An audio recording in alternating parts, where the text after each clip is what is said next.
Hello everyone, मैं welcome करती हूँ आपका नीव इंस्टीट्यूट के इस प्लेटफॉर्म पर।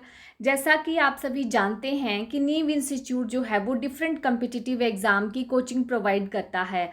आज मैं आपको यहाँ केमिस्ट्री की 17th क्लास लेने वाली हूँ और इस क्लास में हम पढ़ेंगे रेडियो एक्टिविटी के बारे में। रेडियो एक्टिविटी जो थी वो किसने दी थी, उसके पीछे क्या फिनोमिना है, रदरफोर्ड मॉडल ऑफ एटम पढ़ेंगे और आइसोटोप्स, आइसोबार एंड आइसोटोन्स के बारे में जानेंगे। अपनी केमिस्ट्री की क्लास में मैं जाने से पहले आपको नीव इंस्टीट्यूट के बारे में बता दूं। जैसा कि आप सभी अपनी स्क्रीन पे देख रहे हैं मिशन HPSSC। तो नीव institute Himachal Pradesh staff selection commission और बोर्ड के अंडर आने वाले डिफरेंट कम्पिटिटिव एग्ज़ाम की जो है वो कोचिंग प्रोवाइड करता है, जिसमें आपका HP TET, HP police, HP patwari, clerical, bank clerical और डिफरेंट अलाइड सर्विसेज के एग्ज़ाम जो हैं वो शामिल हैं। इस सेशन में मैं बात करूँगी स्पेशली HP टेट के बारे में। तो नीव इंस्टीट्यूट ने HP टेट की तीनों स्ट्रीम्स HP आर्ट्स, मेडिकल और नॉन मेडिकल के लिए जो है वो ऑनलाइन क्लासेस जो हैं वो स्टार्ट कर दी हैं। बहुत सारे स्टूडेंट्स उसमें एनरोल हो गए हैं। अगर आप भी उसमें एनरोल होना चाहते हैं तो गूगल प्ले स्टोर पर जाइए और वहाँ नीव इंस्टीट्यूट लिखिए। नीव इंस्टीट्यूट में आपको इस तरह सा जो है वो आइकन दिखेगा, उसको डाउनलोड कीजिए, इंस्टॉल कीजिए और हमारे फ़ोन नंबर 9459802085 पर कॉल करके अपनी क्लास के बारे में बुक करवाइए। हमारे इस नीव इंस्टीट्यूट की एप्लीकेशन में आपको हमारे बहुत सारे टीचिंग वीडियोस भी मिल जाएंगे जो आपके लिए बहुत हेल्पफुल होंगे। मैं आगे बात करूं कि नीव इंस्टीट्यूट जो है वो क्यों हेल्पफुल है आपकी ऑनलाइन और ऑफलाइन क्लासेस के लिए। तो यहाँ हम आपको 1 वीक डेमो फ्री दे रहे हैं, ठीक है। ये मोस्ट इम्पॉर्टेंट थिंग है, 1 वीक डेमो फ्री। इसका मतलब है कि जब भी आप एडमिशन लेने में इंटरेस्टेड होंगे तो ऐसा नहीं है कि फर्स्ट डे ही जो है वो आपको पैसे देने हैं और क्लास बुक करनी है, ऐसा नहीं है। 1 हफ्ते तक हम आपको आपके सारे सब्जेक्ट्स जो है वो फ्री में पढ़ाएंगे ताकि आप एनालाइज कर सकें कि क्या हम जो है वो आपकी रिक्वायरमेंट्स जो है अकॉर्डिंग टू स्टडी जो मटेरियल है वो ठीक आपको प्रोवाइड करवा रहे हैं या नहीं, क्या हमारी फैकल्टी जो है वो according to your point of view काम कर रही है या नहीं। तो 1 वीक डेमो फ्री हमारा जो है एक बहुत बड़ा बेनिफिट है। सेकंड है daily classes, weekly test quizzes and doubt classes. Next मैं आपको अपने बारे में बताऊं, माई सेल्फ स्वाति शर्मा। मैं यहाँ फैकल्टी हूँ साइंस में, केमिस्ट्री एंड बायोलॉजी की। मेरी बैचलर डिग्री है BSc इन मेडिकल एंड मैंने MSc की है केमिस्ट्री में, B.Ed भी हूँ और 2 साल का एक्सपीरियंस है मुझे इस HP टेट की कोचिंग के लिए। तो आइए चलते हैं हम अपनी केमिस्ट्री की क्लास में। तो आज हम पढ़ेंगे radio activity. So what is radio activity. देखिए, कुछ सब्सटेंसेस होते हैं, एलिमेंट्स होते हैं जिनको हम रेडियो एक्टिव सब्सटेंसेस कहते हैं। तो वो सब्सटेंसेस जो है वो कंटिन्यूस एमिशन करते हैं रेज। क्या एमिशन करते हैं वो?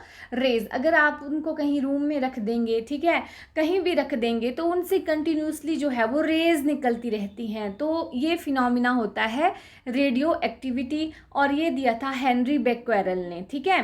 तो ये क्या है? The phenomena of spontaneous emission of certain highly active substances is called radio activity. The phenomena of spontaneous emission of rays, आप यहाँ रेज ऐड कर लीजिए, एमिशन ऑफ रेज, ठीक है। कुछ सब्सटेंसेस होते हैं जो कंटिन्यूस एमिशन करते हैं रेज की और इस फिनोमिना को हम बोलते हैं रेडियो एक्टिव। ओनली जो रेडियो एक्टिव सब्सटेंसेस है वही जो है वो कंटिन्यूसली एमिट करते हैं रेडिएशंस, ठीक है। जैसे फॉर एग्जांपल आपका रेडियम, पोलोनियम एंड थोरियम, ठीक है। तो this phenomena was given by Henri Becquerel, ठीक है। तो ये फिनोमिना दिया था हेनरी बेक्वेरेल जी ने। तो ये इम्पॉर्टेंट क्वेश्चन है आपके पॉइंट ऑफ व्यू से टेट के कि who gave the phenomena of Henri Becquerel and what is radio activity. The phenomena of spontaneous emission of rays और radiations from certainly highly active substances is called radio activity, ठीक है। अब radio activity में जो है वो एक experiment किया गया और वहाँ पता चला कि रेडियो एक्टिव सब्सटेंसेस जो हैं वो 3 टाइप की रेज़ एमिट करते हैं, जैसा कि आप सभी अपनी स्क्रीन पे देख रहे हैं। और वो रेज़ हैं हमारे पास alpha rays, beta rays and gamma rays. एक एक्सपेरिमेंट किया गया, एक रेडियो एक्टिव सब्सटेंस को रखा गया, ठीक है, और वो उसको एक बंद कंटेनर में रखा गया, क्योंकि हमने उसकी ऑब्जर्व करनी थी रेडिएशंस। अगर हम उसे खुला छोड़ देते तो रेडिएशंस जो है वो चारों तरफ जाती, लेकिन हमने उसे क्लोज कर दिया एक लेड कंटेनर में, ताकि जो है उसकी रेज जो हमने स्टडी करनी है वो एक पर्टिकुलर डायरेक्शन में ही जाएं, ठीक है। और 2 इलेक्ट्रोड, एक तरफ हमने पॉजिटिव इलेक्ट्रोड जो है वो रख दिया, दूसरी साइड हमने नेगेटिव इलेक्ट्रोड जो है वो रख दिया। आप अपनी स्क्रीन में देख रहे हैं। तो क्या होता है, हम ये स्टडी करते हैं इससे कि वो एमिशन करते हैं रेडियो एक्टिव सब्सटेंसेस, ठीक है। कोई रेडियो एक्टिव सब्सटेंस हमने यहाँ पे रखा हुआ है, वो आपका रेडियम, पोलोनियम, थोरियम कुछ भी हो सकता है रेडियो एक्टिव सब्सटेंस। वो हम देखते हैं कि जो अल्फ़ा रेज हैं, ठीक है, वो जा रही हैं नेगेटिव ये नेगेटिव इलेक्ट्रोड है, तो कुछ रेज जो हैं वो नेगेटिव इलेक्ट्रोड की तरफ जा रही हैं, आप देख रहे हैं स्क्रीन पे।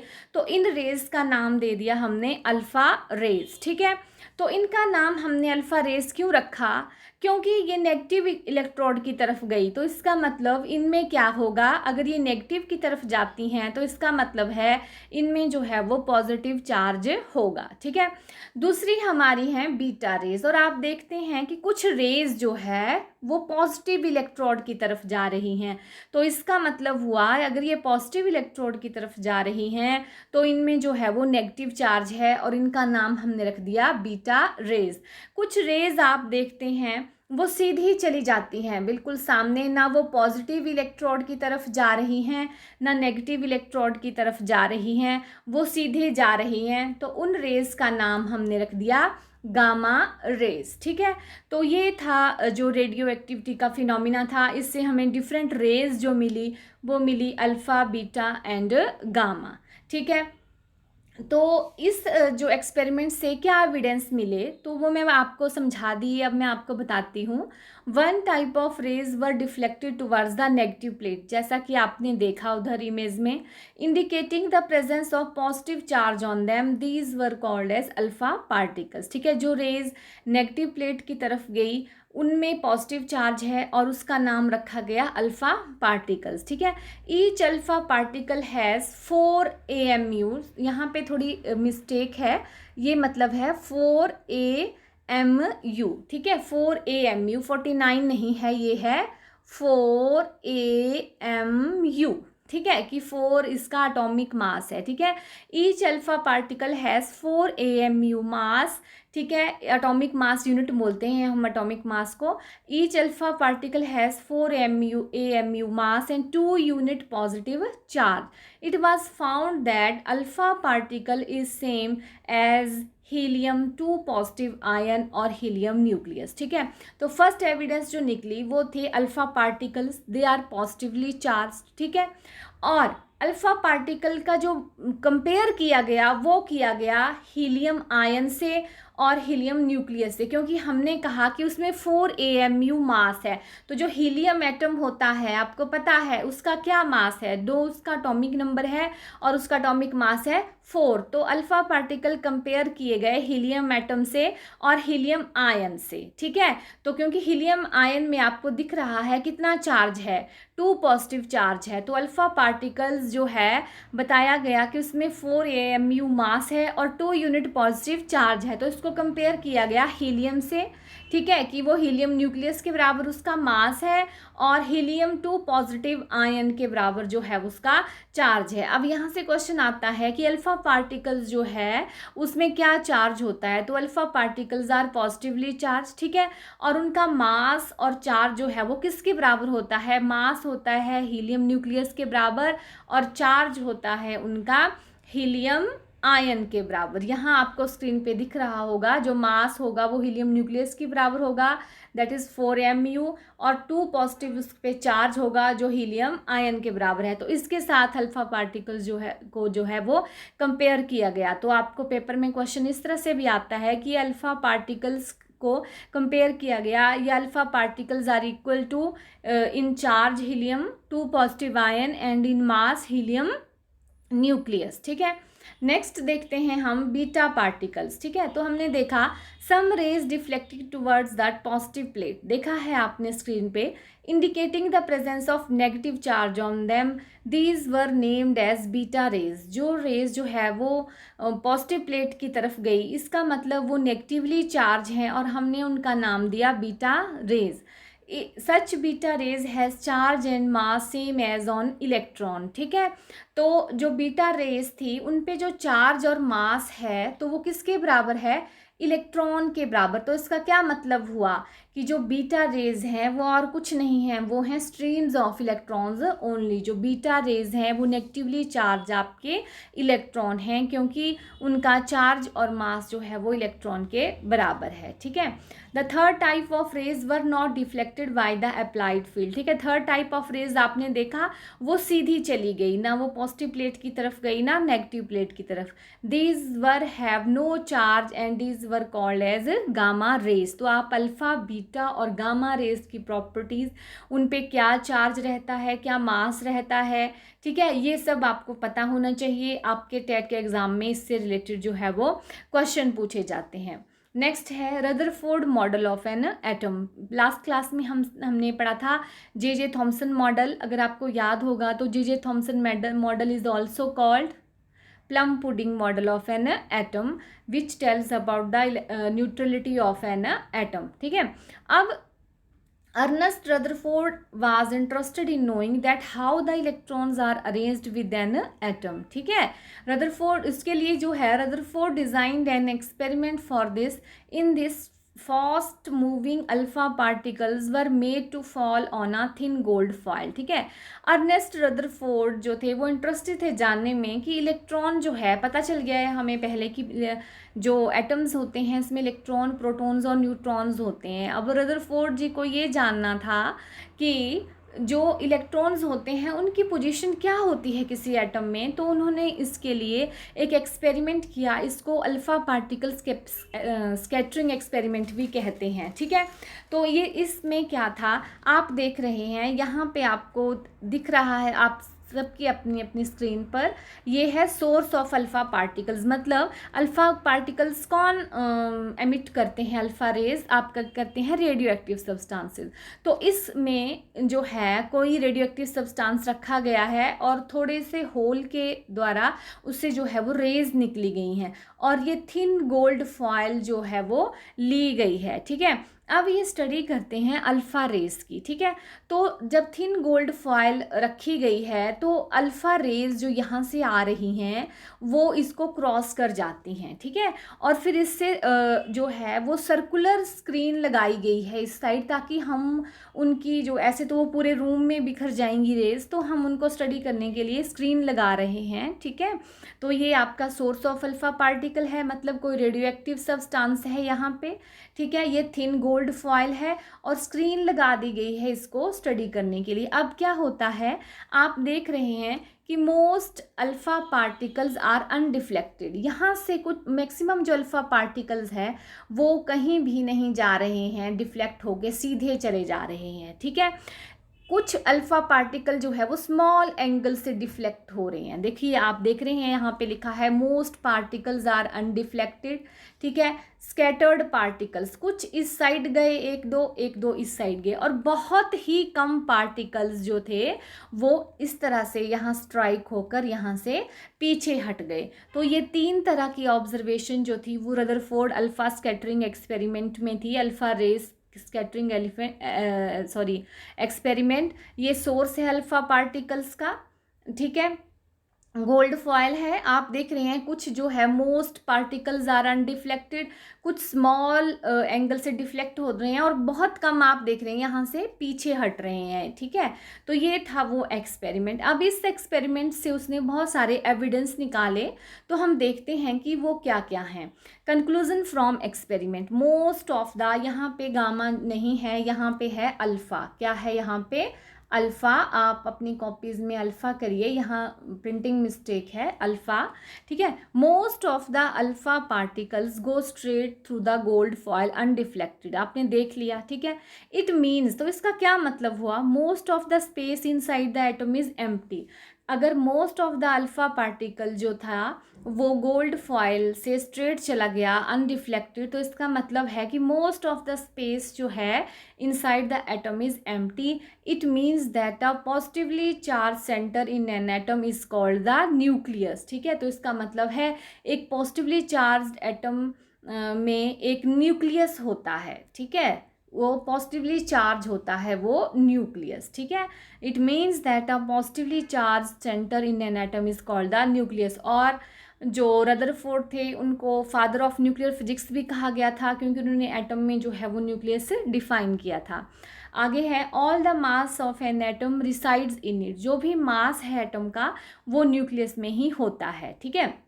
तो फर्स्ट जो था हमारा पॉइंट, उससे पता चला कि जो है एटम में न्यूक्लियस होता है और सारा मास जो है वो एटम का वो कहाँ होता है, वो न्यूक्लियस में ही होता है। Very few particles were deflected by small angles, ठीक है, जो हमने देखा हुआ स्क्रीन पे, कुछ जो है वो स्मॉल एंगल से डिफ्लेक्ट होते हैं पार्टिकल्स, और बहुत ही कम पार्टिकल्स जो हैं, और very small fraction of alpha particles were deflected by 180 degree, ठीक है। और बहुत ही कम अल्फा पार्टिकल जो है वो 180 डिग्री मतलब डिफ्लेक्ट बैक होते हैं, जैसा कि आपने स्क्रीन पे देखा है, ठीक है। अब on this experiment he put forward the nuclear model of an atom, ठीक है। तो nuclear model of an atom किसने दिया था? रदरफोर्ड जी ने, क्योंकि हम उन्हीं की बात कर रहे हैं, और जो उन्होंने एक्सपेरिमेंट किया उससे उन्होंने दिया nuclear model of an atom. वो क्या बोलते हैं? पहला पॉइंट है this is the positively charge centre in an atom called the nucleus, ठीक है। किसी एटम में जो पॉजिटिवली चार्ज सेंटर होता है उसको न्यूक्लियस बोलते हैं। Nearly all the mass of an atom resides in it, ठीक है, सारा का सारा मास किसी एटम का इसी में होता है, ठीक है। तो न्यूक्लियर मॉडल ऑफ एटम सबसे पहले बोलता है कि न्यूक्लियस होता है किसी भी एटम के सेंटर में, ठीक है। The electrons revolve around the nucleus in circular path, ठीक है, जो इलेक्ट्रॉन्स होते हैं वो रिवॉल्व करते हैं around the nucleus in circular path. दूसरी बात उन्होंने वो ये बोली, तीसरी बोली, the size of the nucleus is very small as compare to an atom, कि न्यूक्लियस होता है वो एटम से बहुत छोटा होता है। आपको पता है एटम ही बहुत जो है वो स्मॉल पार्टिकल्स होते हैं, हम उनको नेक्ड आई से नहीं देख सकते। तो न्यूक्लियस जो है उसके अंदर होता है तो वो और छोटा है, it is about 10⁵ times less than the radius of the atom. ये थे उनके एक्सपेरिमेंट से जो उन्होंने फाइंड आउट किया, वो उनका nuclear model of an atom, ठीक है। अब ड्रॉबैक ऑफ रदरफोर्ड मॉडल, ठीक है, उन्होंने 3 एविडेंस दिए कि सब एटम के अंदर न्यूक्लियस होता है, सारा का सारा मास जो है वो वहीं पे रिसाइड होता है एटम का। दूसरा दिया उन्होंने कि इलेक्ट्रॉन रिवॉल्व करते हैं उसके अंदर एटम के अंदर सर्कुलर पाथ में। और थर्ड दिया उन्होंने कि जो साइज होता है न्यूक्लियस का वो स्मॉल होता है एटम से, जैसा कि आपने यहाँ पे पढ़ा। अब था कि वो जो मॉडल था वो रिजेक्ट हो गया। वो उसके रिजेक्ट होने के कारण थे कि उन्होंने कहा कि जो इलेक्ट्रॉन जो है वो सर्कुलर पाथ में जो है वो रिवॉल्व करते हैं, और आपको पता है जो भी चीज़ सर्कुलर पाथ में रिवॉल्व करती है, ठीक है, उसको वो फील करती है एक्सलेरेशन, ठीक है। अगर वो एक्सलेरेशन फील करेगी तो वो एनर्जी लूज़ करेगी, और एनर्जी लूज़ करते करते एक टाइम ऐसा आएगा कि उसकी एनर्जी फिनिश हो जाएगी और वो जो है वो न्यूक्लियस में ही गिर जाएंगे इलेक्ट्रॉन, ठीक है। तो इसका मतलब हुआ कि एटम अगर ऐसा हो गया तो atom is highly unstable, but it is not possible because atom are stable, ठीक है। तो ड्रॉबैक ऑफ रदरफोर्ड मॉडल क्या था? उन्होंने बताया, रदरफोर्ड जी ने बताया कि जो आपके इलेक्ट्रॉन्स हैं, ये आपका एटम है, ये उसका न्यूक्लियस है, तो इलेक्ट्रॉन्स जो है वो ऐसे ऐसे न्यूक्लियस के अराउंड सर्कुलर पाथ हैं, उनमें जो है वो रिवॉल्व करते हैं। और आपको पता है कि जो भी चीज़ रिवॉल्व करती है वो एक्सेलरेट करती है और लूज़ करती है एनर्जी। अगर ऐसा होता है, ठीक है, तो इलेक्ट्रॉन जो है वो रिवॉल्व करते रहेंगे, एनर्जी लूज़ करते रहेंगे इस तरह से, और finally they fall in the nucleus. अगर ऐसा होता है तो जो है वो एटम जो है वो एग्जिस्ट ही नहीं कर पाएगा, लेकिन ऐसा नहीं है, एटम जो है वो स्टेबल है। तो ये ड्रॉबैक था रदरफोर्ड मॉडल का, जो मैं आपको बताती हूँ। The revolution of the electron in circular orbit is not expected to be stable. Any particle in a circular orbit would undergo acceleration. During acceleration, charged particle would radiate energy. Thus, the revolving electron would lose energy and finally fall in the nucleus. जो कि संभव नहीं है। अगर ऐसा होता है तो एटम हाईली स्टेबल हो जाएगा, अनस्टेबल हो जाएगा, और उसकी जो है वो एग्जिस्टेंस ही नहीं हो पाएगी। लेकिन आपको पता है जो एटम्स होते हैं वो स्टेबल होते हैं। तो ये ड्रॉबैक था रदरफोर्ड मॉडल का, ठीक है। नेक्स्ट है हमारा, आपके एग्जाम पॉइंट ऑफ व्यू से बहुत इंपॉर्टेंट है topic, isotopes, isobar and isotones, ठीक है। पेपर में पूछा जाता है, तो आपने इनकी डेफिनेशंस जो है वो अच्छे से याद कर लेनी है। आइसोटोप्स, ठीक है, the isotopes are the atoms of the same element which have same atomic number but different mass number.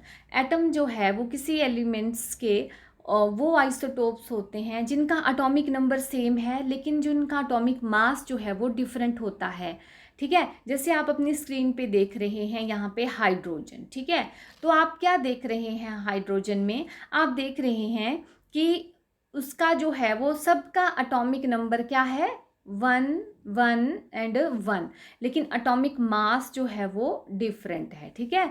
तो आइसोटोप्स वो हुए जिनमें सेम अटोमिक नंबर है पर डिफरेंट क्या है, अटोमिक मास, ठीक है। It means that they have same number of protons, क्योंकि आपको पता है अटोमिक नंबर क्या होते हैं, नंबर ऑफ प्रोटॉन्स। तो इसका मतलब है उनमें सेम नंबर ऑफ प्रोटॉन्स हैं but different numbers of neutrons हैं, ठीक है। समझ गए आप बात, न्यूट्रॉन्स डिफरेंट है सब में, क्योंकि मास नंबर क्या होता है, atomic number plus number of neutrons, atomic number होता है नंबर ऑफ प्रोटॉन्स। तो जो आपके आइसोटोप्स हैं उनमें सेम नंबर ऑफ प्रोटॉन्स होते हैं लेकिन डिफरेंट नंबर ऑफ न्यूट्रॉन्स होते हैं। अब मैं बात करूं हाइड्रोजन के 3 आइसोटोप्स की, तो पहला है, आपको दिख रहा है, प्रोटियम, ड्यूटेरियम एंड ट्रिटियम, ठीक है। तो सिर्फ हाइड्रोजन ही एक ऐसा एटम है जिसके डिफरेंट जो वो हैं आइसोटोप्स हैं उनके नाम दिए गए हैं, जैसे प्रोटियम, ड्यूटेरियम एंड ट्रिटियम। और जो भी आइसोटोप्स हैं, ठीक है, उनके जो है वो नाम नहीं हैं। जैसे हम एग्जांपल लें, क्लोरीन 35, ठीक है, क्लोरीन 37, ठीक है। तो यहाँ पे है कि इनका कोई नाम नहीं है, पर ये आइसोटोप्स हैं किसके, क्लोरीन के। और आपको पता है अटोमिक नंबर सेम होता है तो हमें अटोमिक नंबर लिखना इतना ज़रूरी नहीं होता है, ठीक है। यहाँ पे भी हमने क्लोरीन का अटोमिक नंबर जो है वो 17 है, आपको पता है, नहीं लिखा है, सिर्फ अटोमिक मास ही लिखा जाता है, क्योंकि अटोमिक नंबर जो है वो आइसोटोप में सेम होते हैं तो उनको हम कई बार नहीं भी लिखते हैं, ठीक है। सेकेंड है हमारा isobars. Isobars the atoms of different elements which have same mass number but different atomic number. अब ये उल्टा हो गया आपके जो आपने पहले पढ़ा आइसोटोप्स, ठीक है, उससे ये उल्टा हो गया आइसोबार्स। आइसोबार्स में क्या होता है, डिफरेंट अटोमिक नंबर है, ठीक है, डिफरेंट अटोमिक नंबर है लेकिन सेम क्या है, अटोमिक मास। मैं आपको पहले भी बता चुकी हूँ कि आपने ये डेफिनेशंस जो है वो अच्छे से पढ़नी है। पेपर में आ जाता है क्वेश्चन कि आइसोबार्स क्या होते हैं, having same atomic number, having different atomic mass, इस तरह से एग्जामिनर जो है वो 4 ऑप्शंस डाल देता है। तो अपने कोई कन्फ्यूज़न नहीं रखना है और इनको अच्छे से पढ़ना है, ठीक है। अब है हमारा isotones. Isotones are the atoms of different elements which contain same number of neutrons, ठीक है, however both the atomic number and mass number are different, ठीक है। तो आइसोटोन्स क्या हुए, जिसमें अटोमिक नंबर भी डिफरेंट है और अटोमिक मास भी डिफरेंट है। आप देख रहे हैं यहाँ पे अटोमिक नंबर भी डिफरेंट, ये 3 आइसोटोप्स हैं, आइसोटोन्स हैं।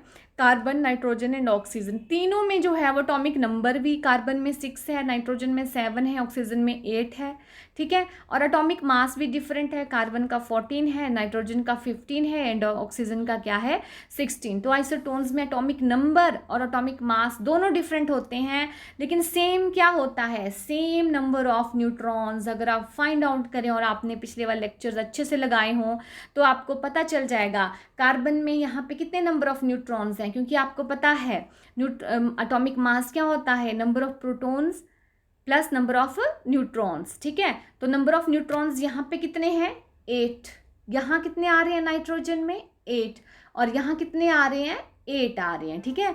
तो जो आइसोटोन्स होते हैं उसमें सेम नंबर ऑफ न्यूट्रॉन्स होते हैं, ठीक है, और उनका एटॉमिक नंबर और एटॉमिक मास जो है वो डिफरेंट होता है, ठीक है। तो आप जो पढ़ते हैं उसको अच्छे से पढ़िए, ठीक है, और जो लेक्चर हैं उनको कंटिन्यूटी से देखिए, तभी आपको जो है वो सारी चीज़ें समझ आएंगी। और जो आइसोटोप्स, आइसोबार्स हैं और आइसोटोन्स हैं उनको आपने अच्छे से स्टडी करना है, क्योंकि उनकी डेफिनेशन से रिलेटेड जो है वो एग्ज़ाम में क्वेश्चन पूछे जाते हैं, ठीक है। तो आज के लिए इतना ही, आज हमने ये सब पढ़ा, ठीक है। रदरफोर्ड मॉडल पढ़ा, उसके ड्रॉबैक पढ़े, रेडियो एक्टिविटी के बारे में पढ़ा, आइसोटोप्स, आइसोटोन्स एंड आइसोबार्स के बारे में पढ़ा। तो आज के लिए इतना ही, कल हम और फिनोमिने लेके आएंगे आपके एटॉमिक स्ट्रक्चर चैप्टर से। तब तक के लिए धन्यवाद। Have a nice day.